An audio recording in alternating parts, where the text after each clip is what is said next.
The attitude you want is, I am the boss of me, and I am the one who decides what he means now, so that I can change my own experience of it.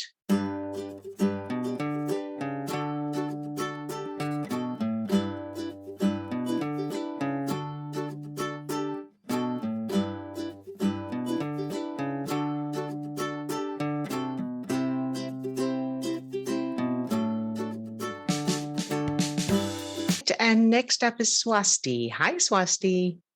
Hi. Hey, there you are. How you doing? I'm okay, thank you. I want to say I'm going to be sending love to Camilla. Yeah. Okay, so I was going to say that my situation last week, like what you helped me with, like the exam thing, like I had such a doable week, I was so stressed that time, and then I was like, it will only be good or nothing to worry about. So when I could, I was sending love to it.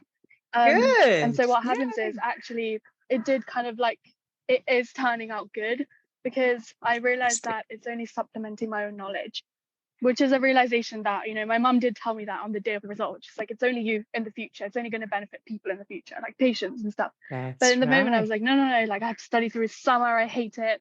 So, yeah. And then also I realized that, so this guy who's going to Australia that I was talking about before, like he's going in like February, but I was like, I'm never going to see you again. But now, because I have to go back to Liverpool, I will be seeing him again. So I was like, well, look, bonuses. There you go. If you hadn't had to resit the exam, you wouldn't have seen him again.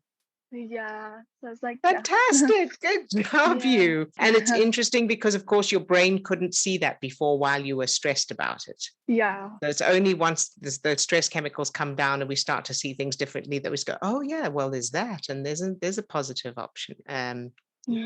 Piece to it. Yes, exactly. Yay, good job, you. Thank you. Okay, so I've been feeling a lot of time like dissociated the past couple of days, and that's because I'm at home right now. So it's like being triggered like every 3 hours, and then trying to come out of it, and then trying to change it.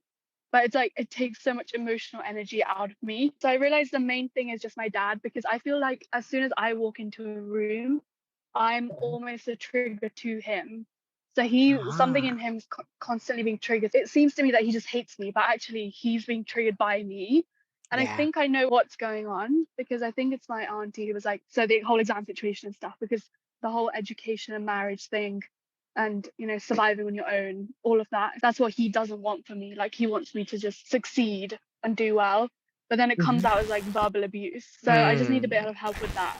All right, very good. When you say you're being triggered every 3 hours, what form does that trigger take? How do you know you're being triggered? So literally, as soon as I walk into a room, I get like a lecture, and it's so random and unexpected, but it's always the same speech. Okay, very good. So, and then I just get really just really anxious about it. Yeah, I can understand that. Okay, so, and what does it mean to you? So you walk into a room and you get this random lecture, and what does it mean to you? How is your brain interpreting that? It's like kind of like unreasonable kind of speech. So because it's like, oh, by your age I was married and I was like providing for my family, but I was like, that's not my situation. Yeah.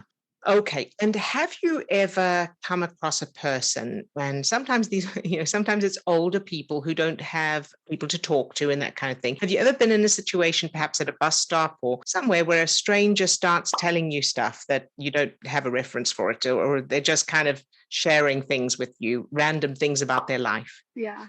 Right. So what if that's all your dad is doing? And I don't mean that is his intention. I mean, what if you decide that's what he's doing? Yeah, so that's what's been helping. I'm just pretending like, oh, he has like Alzheimer's or something. I mean, that's not nice to think about, but like, yeah. He's a lonely person who hasn't had anybody to talk to, and he's just sharing stuff. So when he says things to you, like, because as he says to you, by your age, I was already doing whatever he was doing, your brain is recognizing that as criticism, and the meaning is that you're doing something wrong. You should be doing something different, as opposed to, by your age, I was doing this, that, and the other, and you going, oh, that's nice, yeah. taking it completely at face value, that he's just telling you that that's what he did. Do you know what I mean? Yeah. And only if Yeah. he says, so why aren't you doing that? You don't need to answer, unless he says that, you just go, Yeah. oh, that's nice. But if he then does say to you, so how come you're not doing it, or you should be doing it, or something like that, then you can answer factually and just say, yeah, of course, my circumstances are different. And that's it. Yeah. So that you're not kind of feeling backed into a corner and you have to, defend yourself, or you're being criticized and judged. It's just this person is just telling you, I had sausages for breakfast. Okay. Oh, that's nice. Yeah. So I think that's where I'm struggling to get to, because it's offensive. Ah, very good. Now, the idea of something being offensive means you have to know that it's offensive. And you have to have some kind of reference for that, because otherwise you wouldn't. So, for example, if he was saying what he was saying in a language you didn't understand, you wouldn't know if it was offensive or not. Yeah. Right. And to someone, so if I was in the room and your father said that same thing to me when I was your age, I was there, I wouldn't have a reference for it being offensive. I would just go, oh yeah, okay. I wouldn't, because I don't have the history with him. But because you have the history with him, that's actually how you know it's offensive. So as he's saying it, your brain is referring to all of those other times where you learn this is what he actually means. Okay. So it makes sense that you're responding that way, because your brain has proof that that's what he means. Your brain has proof that he's judging or, whatever it is. And knowing that and respecting that, now your conscious mind, you can consciously change that. So you can take control now and go, okay, so that was the case. And now I am the boss of me and I get to decide what he means. So having that attitude, so in other words, you're not changing it because you should change it or because you have to change it or this kind of struggle thing. The attitude you want is, I am the boss of me and I am the one who decides what he means now, so that I can change my own experience of it. So I'm not at the mercy of this, this other person. Does that help? Yeah. I think it's just like all the time. It was like the physical abuse. And then like the verbal speeches as a child, even of like that's right. the immense pressure that he was used to put, like an unreasonable pressure as well.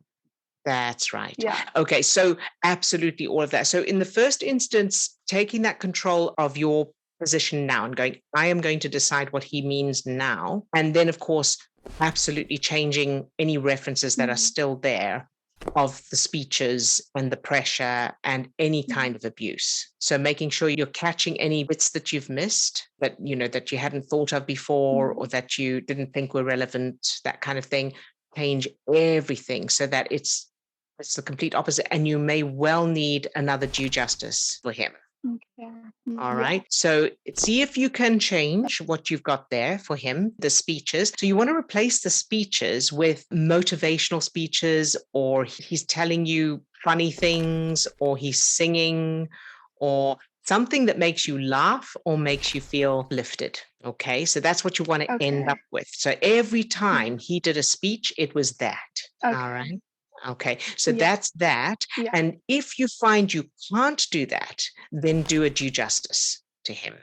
See if that clears that book. Okay. Make sense? Yeah. Okay. All right, very good. Yeah. Yeah. And so do that, and then establish the good memories. And a big piece here, pre-pave every time you're going to see him. So you're going to walk into a room and he's going to be there. Get yourself into that feel-good state first before you walk in. And plan so that he's going to say something, and you decide, okay, so when he says something, this is how I'm going to feel apart from what I'm going to say. Okay. Right. So decide on how you're going to feel, and then what you say will come automatically from that. Okay. Sorry, I'm just going to switch video off because I think it might help with the lagging. Yes, that's fine, of course. Yeah. Sorry. Okay. So I'll do that. Yeah. All right. That all makes sense. One thing I was she needed like specifically like more help with. So it was like one of the instances of physical abuse. It was like I just need help changing that one bit of like it was almost like a neck grab. I don't know what to change that to. Okay. All right. Let's see. Let's do, can you imagine it being a hug instead? Yeah, but I can kind of see both. Okay. And when you say neck grab, was the back of the neck or the front? The back. Okay, the back. So you can see both, you say? Yeah, so I can see the And hug and like, yeah, the original. okay. Are you seeing third person? Are you seeing what you saw at the time? Yeah, I think I'm in first person, which is why it's like extra strong. Okay. So you're first person, Yes. would you say? Okay. So pull Yeah. back to Yeah. third person if you can. What would it have looked like from the back if you were standing behind him? It still looks the same. Okay. What was the worst thing about it, about that experience? Just like the intensity of it. And the Yeah. intensity of the physical feeling or his voice, or what was the intensity? I think he was just like very intensely emotional. Yeah. Okay. Let's try a stepping stone there where you were about to walk out in front of a car and he grabbed you to save you. And his intensity was he was scared you were going to get run over. Would that work? Yeah, that works. Good. Yes. Very good. So practice that until it feels established and Mhm. then change it to the hug. Okay. Does that sound good? Okay. Yes. Yeah, that sounds good. Good job. Very good, Swasti. So how do you Okay. feel now, sweetheart? Yes, I feel good. Thank you. You're very Okay. welcome. Good job, you. I'm so proud of you. Sorry Keep about the going. lagging. Thank you. Thank you. That's all right. No problem. All right. So thank you, everybody who asked questions and for today. And we will see you same place, same time next week. Lots of love to all of you. Bye now.